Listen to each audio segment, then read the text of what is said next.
gara kee ilaala. Gargaarsi koo si biraa kan dhufuutu caala. Hin argadhu fala karaa biraa siin ala. Na jabeessi naaf naqii kan inni hir'anne gala. Yoo si ta'uu baate gargaaraan koo cabsee tokko laataasisa ormi haamilee koo. Yoo si ta'uu baate gargaaraan koo cabsee tokko laataasisa ormi haamilee koo.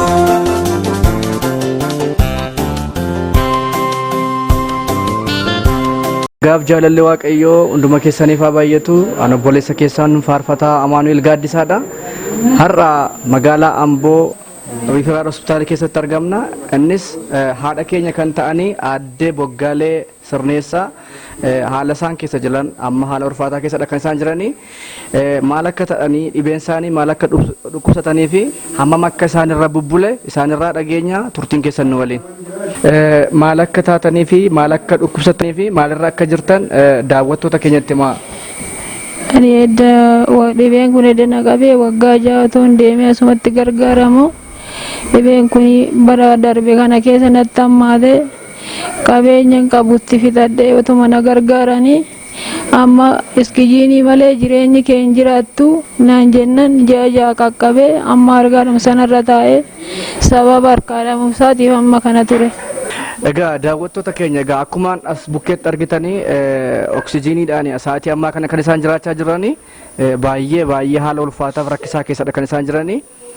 Wanti namaaf dadhabamee waaqayyoof hin danda'ama. Waggaa meeqadha dhibeen keessan kun erga isinitti fudhate? Waggaa 6. Waggaa 6. Erga isiitti fooyyee tokko hin qabdan? Gargaarsa homaa hin qabu. Akka isaan dubbatanitti gargaarsa homaa tokkollee akka isaan qabnee fi isaanis maatiin isaanii waggooti dheeraan wal faana rakkachaa turanii yeroo ammaa kana garuu wantoota isin asitti argitan kan oksijiinii asna bukkeetti argitan kanadha isaan kan amma yeroo kana fayyadamaa jiranii. Oksijiinii kana malee daqiiqaa 5f turuu akka isaan hin dandeenyedha isaanis kan isaan dubbatanii. Egaa ibsaan yeroo jiru isa kan oksijiinii asitti argitan kanatti kan isaan fayyadaman. Ibsaan gaafa badu kanattidha kan jijjiiramuu fi baay'ee haala ulfaataaf haala nama sodaachisuu keessadha kan isaan jiranii. Gara fuulduraatti isaan gargaaruu waan barbaannuuf haala kamiin harmee keenya kana bukkee dhaabannee lubbuu isaanii akka oolchinu waaqayyo gooftaan nu haa gargaaru. Oksijiiniin kun irraa addaan hin ba'u umurii isaanii guutuudha isaan amma isaan kan isaan fayyadamaa jiranii. Akkasumallee hospitaala kana keessatti ji'a 6dha kan isaan lakkoofsisanii gara fuulduraatti ba'anii maatii isaaniitti dabalamanii jiraachuuf illee baay'ee haala ulfaataa waan ta'eef oksijiinii asitti argitan kana isa kana fayyadamu waan ta'eef gara fuulduraatti otoo maal sinii ta'e haalli otoo sinii mijatee sin barbaaddu sin akka keessanitti.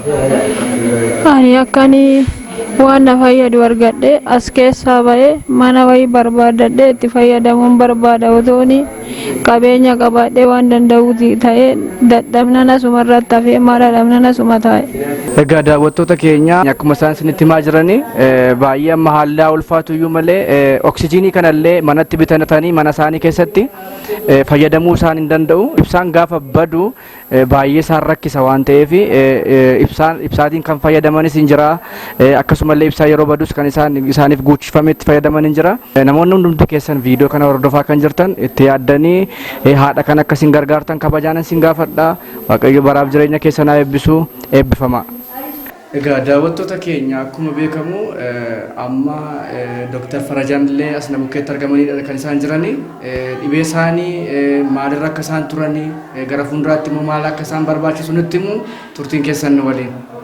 Galatooma duraan dursaan Dr. Farajaa Garbiin jedhama.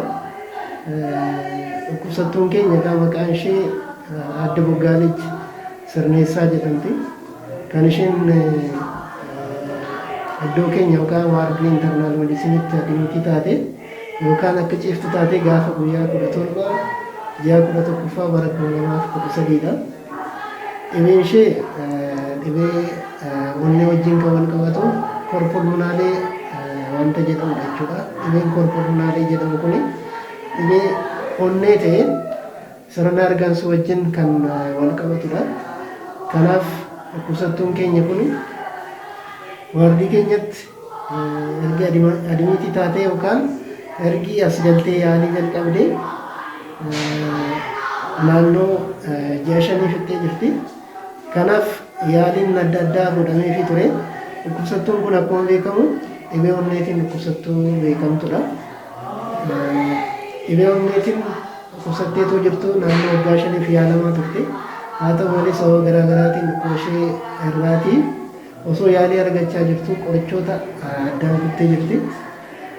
Sababa kanaan dhukkubsattuun kun nu biratti osoo yaalamaa jirtu oksijiin dipendentii yookaan dhukkubsataa oksijiinii malee jiraachuu hin dandeenye taate osoo jirtu hospitaala keenya yeroo dheeraatiif akka isheen ciiftee yaalamtu taatee jirti jechuudha. Kanaaf turtiin wajjin jirtu kana keessatti oksijiinii irraatii adda baatee jennaan jireenyi ishee baay'ee miidhamaa waan ta'uuf oksijiin dipendentii peeshantii taatee kan ishee yaalii argachaa jirtu jechuudha. Gara manaatti ishee gaggeessuuf immoo hoom oksijiin teraappiin ishee barbaachisa. Kanaaf isa kana immoo dhukkubsattuun keenya bitachuu waan hin dandeenyeef hospitaala keenya akka turtu taatee jirti jechuudha. Haa ta'u malee carraa tokko argattee gara hospitaala keenyaa Faarfataa Amaanu'eel Gaaddisaa dhufee sababa haadha isaa yaalchisuutiin jechuudha. Dhukkubsattuu keenya wajjin haati Faarfataa Amaanu'eel ruumii tokko keessa taa'anii osoo yaalamaa jiranii Faarfataa Amaanu'eelis dhukkubsattuu kana argatee karaa ittiin ishee gargaaruu danda'u sababa nu gaafateef nullee gammachuutiin isa simannee jirra jechuudha. Kanaaf immoo innis haalota garaa garaa mijeessuutiin dhukkubsattuu keenya hoom oksijiin teraappii yookaan oksijiinii manatti bitee fi akka isheen gargaaramtu gochuudhaaf fedhii isaa ta'ee waan argameef guyyaa kana anis dhimma dhukkubsattuu keenya kana wajjin wal qabatee odeeffannoo gabaabaa kana kennuufi gammachuu guddaatu natti dhagahama.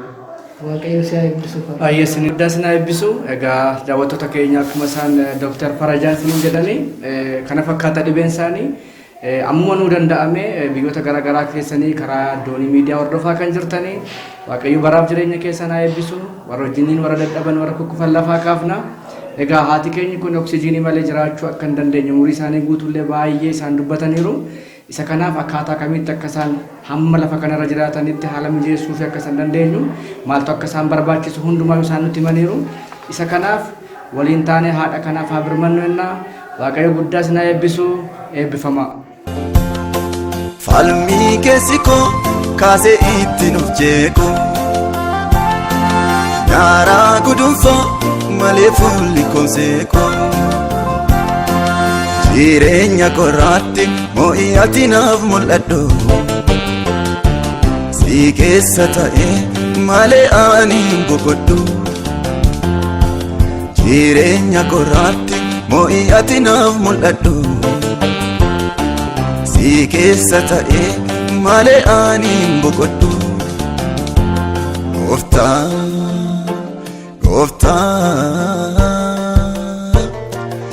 Ijji koo ol gara kee ilaala